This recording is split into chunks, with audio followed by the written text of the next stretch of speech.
I arrived at the restaurant for my brother's engagement party, but no one was there. I called him, and he replied, "Oh, the engagement was yesterday. I think you missed it." So I took a $100,000 check for his dream luxury car out of my pocket and tore it up. When my brother found out about it, "My name is Blake. I'm 33, a dentist, the oldest son, the reliable one. The joke in my family is that I've had a steady hand since I was a kid. I fixed toys, tightened screws, glued cracked mugs. Somewhere along the way, fixing became my whole job description. Teeth, schedules, crises, my brother. I'm the background guy, the one who shows up early, pays the bill just this once, and gets told I'm overreacting if I mention it. My brother, Josh, is the golden one. Easy smile, big ideas, always a story that makes people lean in. Our parents say, he's got that spark. They point to me and say, Blake's practical. Practical means dependable. Dependable means you get used. I work in a small practice near the river. Clean, bright, 5 operatories. I like order. I like charts. I like that when a patient says, "It hurts here," I can do something that helps. Teeth don't lie. People do. That night, I put on a navy jacket and drove to Larkin Pine, the restaurant Josh picked for his engagement party. I parked 2 blocks away because the closer lot was full. It was cold. I remember the sound of my shoes on the sidewalk and how my breath fogged when I laughed at myself for being nervous. I wasn't even the one getting engaged. Inside, the hostess checked her screen. Name: Blake. Party for Josh and Mia. She scrolled. We had a private room yesterday. Nothing tonight. Yesterday. I rubbed my thumb over the edge of my phone. There's one tonight. Engagement party. She shook her head. I'm sorry. The room felt louder. Plates, glasses, forks clinking. I stepped aside and called Josh. He answered on the 3rd ring, voice bright. Blake. Hey, I'm at Larkin Pine. Where is everyone? The engagement was yesterday, he said easily. I think you missed it. Silence. I stared at a pyramid of lemons at the bar. You moved it. We didn't move anything. We just, it worked better for people. You should have checked the chat. I did check the chat. Must have scrolled past it, he said. Anyway, don't be mad. We'll do something with you later. The hostess looked at me with that soft pity people get when they see a person alone at a table set for 10. I nodded, ended the call, and stood there while someone set down 2 champagne flutes at a nearby table and laughed too loudly. Would you like a seat at the bar? The hostess asked gently. Actually, I said, hearing my own voice flatten, I think I'm good. I walked outside into the cold. My hands felt stupidly empty. I had a card in my jacket, and inside the card, something I spent weeks debating and one long afternoon at the bank arranging. I kept walking. Josh and I grew up in a small house with thin walls and louder opinions. If we both brought home A's, my mom would say, Josh, you're brilliant. Then turn to me with, Blake, you're consistent. Dad meant well, but his love language was advice you didn't ask for. He'd tell me, son, stabilize first, then shine. Josh never stabilized. He just shined. Somehow that was fine. At 15, I worked weekends at a hardware store. Josh tried soccer, guitar, YouTube, and networking, which was just hanging out with older guys who let him drink beer. I saved for college. He saved for a weekend in Miami. Dentistry made sense to me.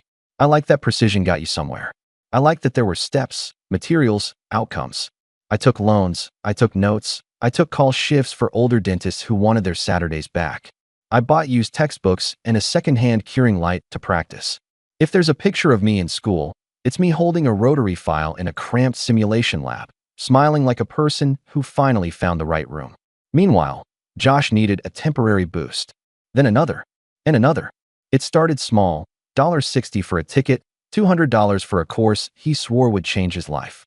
He'd say, I'll pay you back Friday. Friday became next month.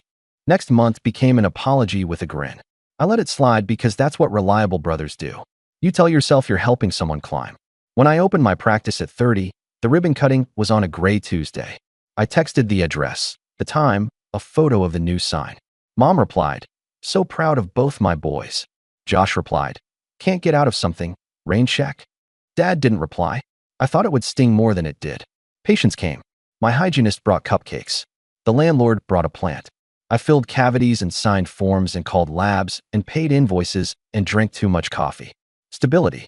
It was mine. Then Josh met Mia. She's nice. Kind eyes, a steady job, a way of standing like she's used to bracing for disappointment. Josh turned brilliant again. Weekend trips. Photos by the water. Long captions about building. He told me he was proposing. I said, congratulations. He said, you think I should go Cartier? I said, buy what you can afford. He laughed like I was doing stand-up. Money started hovering like a drone. Venue deposits are crazy, Mom sighed on the phone. Mia's parents can't do much. You know how it is. Dad added, Josh has momentum. Momentum needs support. Support met me. The numbers piled up like sticky notes. $1,200 to clear a credit card before it hit collections. $3,400 because his car needed tires all at once. $500 because a hotel wanted payment at check-in and Josh thought it was pay at checkout.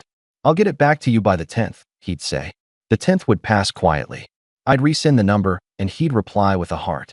It looked stupid next to my mortgage. Then came the car. Josh had a photo of it on his phone. A silver luxury model with the badge he used to trace on magazine covers. It's not even that much, he said. I can handle the monthly. I just need the down payment to make the rate decent. How much? 100. 100 what? 1,000. I stared. He grinned like he was announcing a baby. Josh, I said steady. That's not down payment money. That's buy a house money. He scoffed. Come on. Mia deserves to be driven to our wedding in something nice. So rent a nice car for a day. He rolled his eyes. You don't get it. This is about the image. He actually said that. The image. That week, Mom called 3 times and texted 11. You know your brother? She said. He dreams big. Dad called once and said, families invest in each other. When I didn't agree, he added, don't be small about this. Small. The word sat in my gut like a swallowed coin. I kept working. Crowns, root canals, a chipped lateral on a teenager who lied about biting into a fork. At night, I'd lie on my couch and stare at the ceiling fan and have the same argument with myself. He's your brother. But this isn't reasonable. Be generous. But not blind. Help. But how much help counts as your whole spine? I booked the restaurant because I wanted to do one thing that looked like family on paper. A party I paid for without anyone handing me a spreadsheet. I wrote the date down twice. I called to confirm. I picked the cheaper menu so no one would make a dig about me showing off. I also went to the bank. I printed a cashier's check for $100,000, made out to Josh. I put it in a plain card. Not because the car made sense, it didn't, but because I was tired of the scoreboard. I was tired of hearing myself described as practical like it meant forgettable. I told myself if I gave this, I'd clear the ledger. I'd never hear, you never show up again. I stood in my kitchen holding the card, thinking, this is insane. Then I slid it into my jacket pocket and told myself I'd decide at the restaurant. If he was grateful, if the night felt like a family night, I'd give it. If he was careless, I'd walk it back. I got the answer at the hostess stand. Yesterday, he'd said, I think you missed it. I didn't miss it. They moved it and didn't tell me because it was easier that way. I drove home without music. I took the card out, held it, put it back. I didn't tear anything. Not yet. I set the jacket on a chair and washed my hands longer than necessary like I could scrub off a residue. My phone lit up around midnight. A message from Mom. Great night yesterday. Everyone loved the slideshow.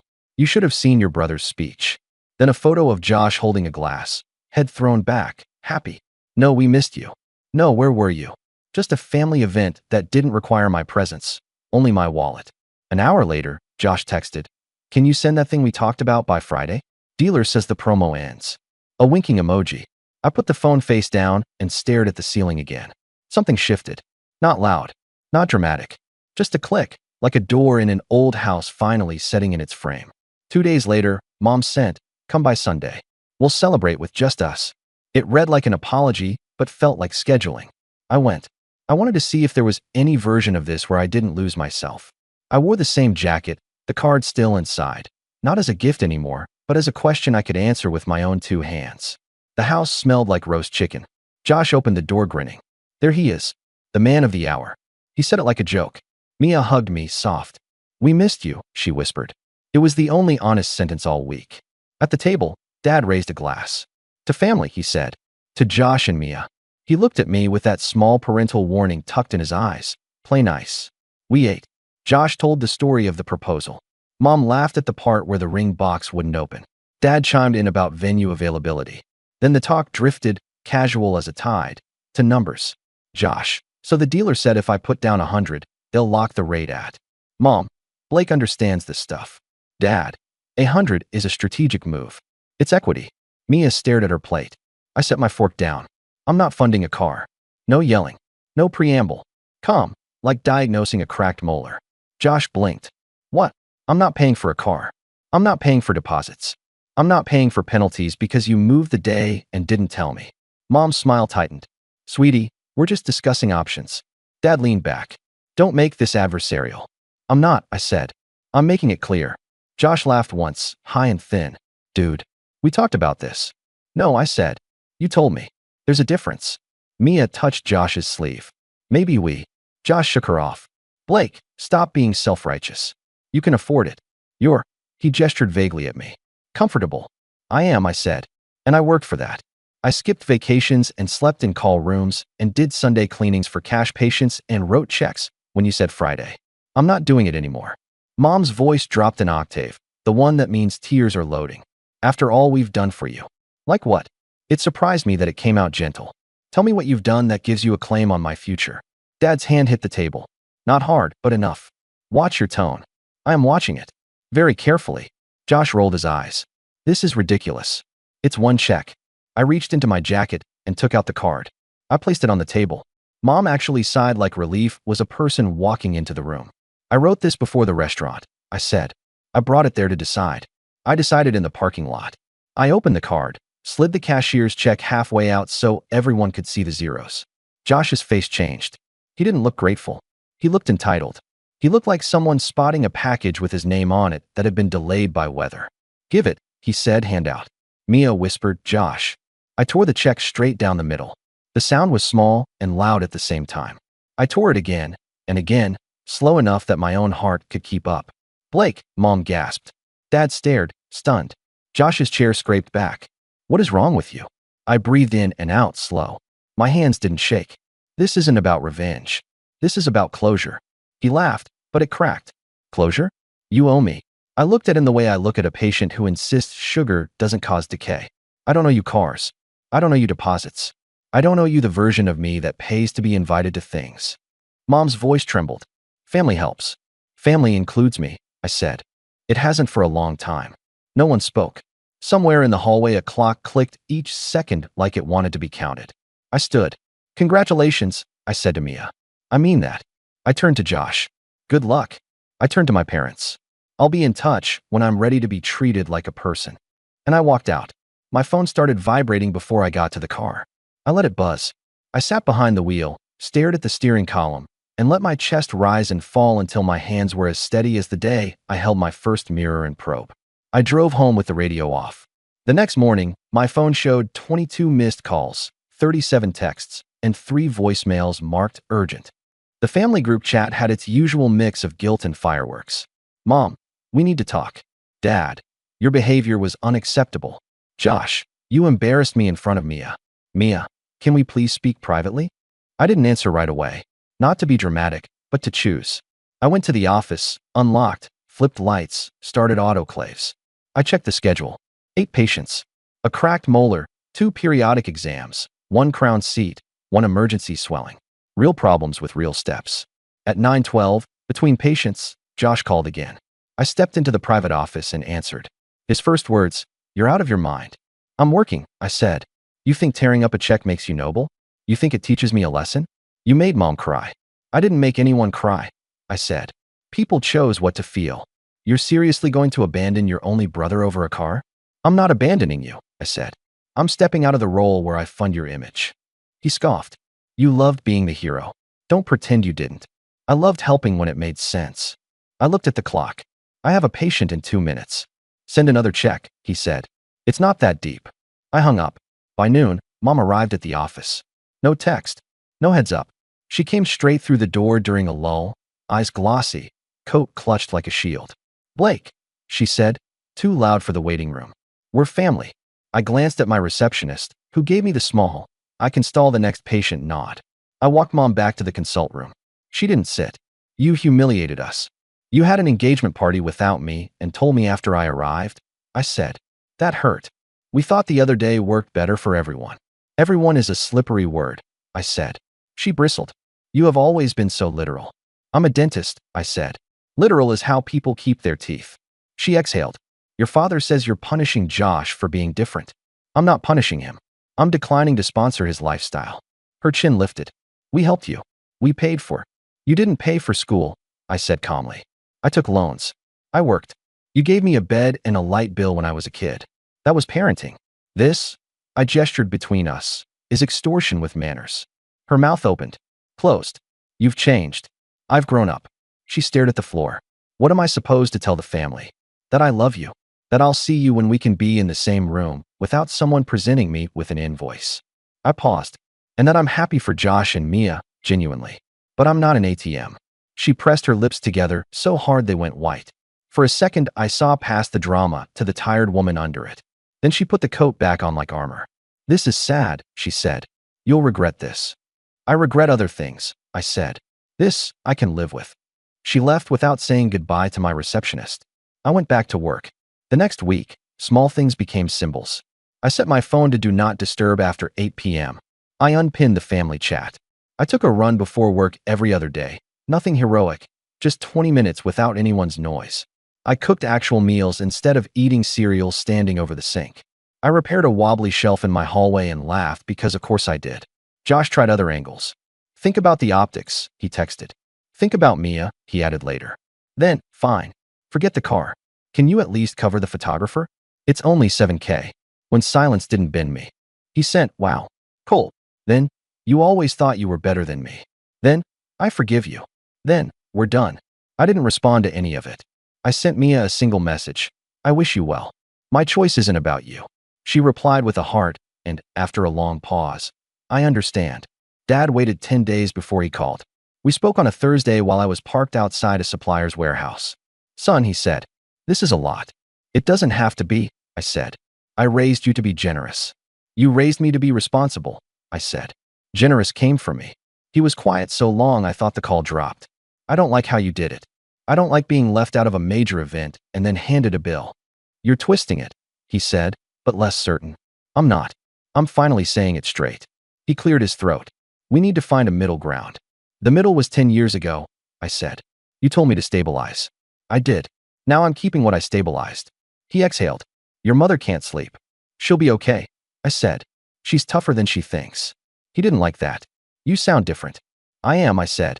I'm done buying a seat at my own family table. After we hung up, I sat there with the car off and watched a forklift move pallets. The simple rhythm calmed me. Lift, pivot, set. A process. I respected processes. On Sunday, I didn't go to dinner. I got 3 photos of everyone around the table, 2 empty chairs photoshopped out. The captions were vague quotes about forgiveness. I turned off the screen and folded laundry instead. There is something deeply peaceful about stacking clean shirts when your brain used to spin like a fan. 2 weeks later, Mia called. I want to say something, she said. You don't have to respond. Okay. I didn't know about the restaurant change until the day of, she said. I told them to tell you. I'm sorry they didn't. I also told Josh the car was a terrible idea. Thank you, I said. I'm not asking you for anything, she added quickly. I just needed you to know I'm not blind. I appreciate it, I said. Truly. She hesitated. He's furious about the check. I know. He said. She stopped. It doesn't matter. It does, I said gently. He said you used it to control him, she whispered. But he was counting on it to control you. I sat with that. That's very honest, I said. I'm trying to be different than what I grew up with, she said. I want to be fair. I hope you both have a good life, I said. That's not sarcasm. I know, she said. Goodbye, Blake. After that, the pace of the messages slowed. People learned I wasn't answering. Pressure doesn't enjoy rooms with no echo. Instead, other sounds filled my days. The suction hiss, the ultrasonic scalar's whine, the small thank you when a patient stands up and realizes the pain is gone. I added a plant to the front desk. I replaced a flickering light and scheduled the vacation I'd been postponing for 3 years. 3 days by a lake. No group chats. No invoices disguised as memories. The last flare came from Josh, a screenshot of a text from Dad that read, "We have to stand strong." Under it, Josh wrote, "You're dead to me." He sent it like a curse. It landed like a gift. I put the phone down and made chili. 2 months later, I met my parents for coffee in a neutral place. A small shop with a chalkboard menu and a bell that chimed when the door opened. I was early. They were late. That felt familiar and somehow fine. Mom started with a sigh. Dad started with a throat clear. I started with, "I'll keep this simple." Mom's eyes were red, but not wet. Dad looked tired in a human way instead of an annoyed way. "I love you," I said. "I'm not leaving the family." I'm leaving the role you wrote for me. Mom's mouth tensed. We never. You did, I said, still calm. Maybe you didn't mean to write it, but it's the only part you ever handed me. I'm not playing it anymore. Dad rubbed a thumb over his coffee lid. What does this look like? It looks like boundaries, I said. No money. No surprise bills. If I choose to give a gift, it will be my choice. If you plan an event and you want me there, you tell me the actual date. If I say no to something, that's the answer. Mom swallowed. And your brother? I wish him well, I said. I won't finance him. They were both quiet. Outside, someone laughed. A dog barked. Mom spoke first, small. We thought you didn't need anything, she said. You always handled things. That's not a reason to handle me, I said. Dad nodded once, like it hurt. We were proud of you, he said. We didn't say it right. You can start now, I said, and it wasn't a demand. It was an open door. He looked at me. We are proud, he said. It wasn't a speech. It was a sentence. We left with no hug because that felt like a performance. We left with something better, a draft of new rules. Back at the office, I hung a new photo in the hallway. Nothing big. Just my team at lunch, someone mid-laugh, a smear of salsa on a paper napkin. It looked like people who showed up for each other without a ledger. That night, I cooked the rest of the chili and watched the ceiling fan and felt that light, rare quiet you get when you finally tell the truth out loud and let it sit. The phone buzzed once, an appointment reminder for a patient, not a demand. I set it face down and rinsed the pot. I don't know what Josh will do. Maybe he'll figure it out. Maybe he won't. Mia sent one message on their wedding day, a photo of her bouquet and 2 words, we did. I hearted it and put the phone away. Here's what I do know. I don't owe anyone a luxury car, an image, or an apology for not buying my way into rooms. I don't owe explanations for being steady. I don't know the role of fixer anymore. I owe myself a life where my yes means yes and my no means no. I owe myself the kind of peace you feel when a patient says, it doesn't hurt anymore, and you realize you finally said that to your own life. I won't be dramatic about it. I won't do long speeches at holidays. I'll show up when dates are real. I'll bring a cake I actually want to eat. I'll pay my own share and nothing more unless I choose to give. I'm not interested in revenge. I'm interested in closure and boundaries. In being the person who stabilizes, then shines, not because someone told me to, but because I decided to. My name is Blake. I'm 33. I fix things for a living. I'm done letting people break me to give themselves a story. I'm building a quieter one of my own.